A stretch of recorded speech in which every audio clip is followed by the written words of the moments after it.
शास्त्र के अनुसार हमारे 3 प्रकार के कर्म बताए गए हैं। मानसिक, कायिक, वाचिक। मन से हुए कर्म, शरीर के द्वारा किए हुए कर्म और वचन के द्वारा दिए हुए कर्म। इस प्रकार से निभाने के लिए हमें 3 प्रकार के कर्मों का क्रम है, जैसे संचित कर्म, क्रियमाणी कर्म और प्रारब्ध कर्म। तो जो हमारे संचित कर्म हैं वो हमारे किए हुए कर्मों के बचे हुए जो कर्म फल हैं उनसे संचित कर्म बनता है। संचय अर्थात एकत्रित होना, इकट्ठा होना, पुंज के रूप में जो हमारे बहुत प्रकार के कर्म हैं, चाहे उनमें सत्कर्म हो, चाहे उनमें पाप कर्म हो, पुण्य कर्म हो, अच्छे कर्म हो, बुरे कर्म हो। तो इन कर्मों को हम पहचानेंगे कैसे? जैसे कि हमें अच्छे कर्मों के लिए अच्छा ही फल मिलेगा, बुरे कर्मों के लिए हमें बुरा कर्म का फल मिलेगा।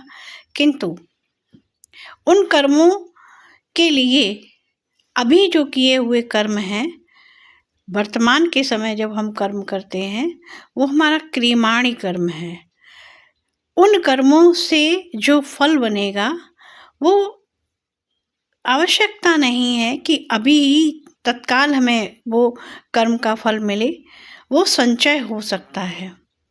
तो उन किए हुए कर्मों का संचय ही संचित कर्म बनता है, जिसका फल हमें किसी समय भी प्राप्त हो सकता है, या किसी भी जन्म के आधार पे, किसी भी परिस्थिति में, किसी भी घटना में, देश काल परिस्थिति के आधार पर कभी भी किसी समय हमें उस संचय कर्म के फल को हम प्राप्त कर सकते हैं। तीसरा हमारा कर्म जो आता है वो प्रारब्ध कर्म है।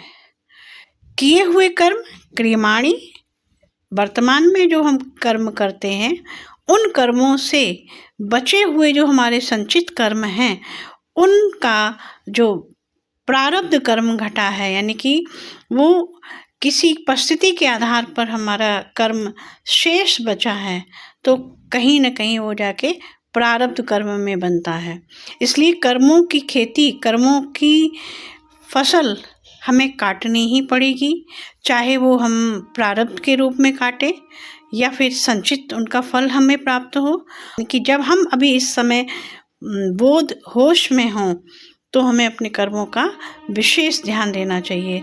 श्रीमद् भगवद गीता में भी स्पष्ट कहा है, कर्मण्येवाधिकारस्ते मा फलेषु कदाचन। सत्कर्म की ओर बढ़ें,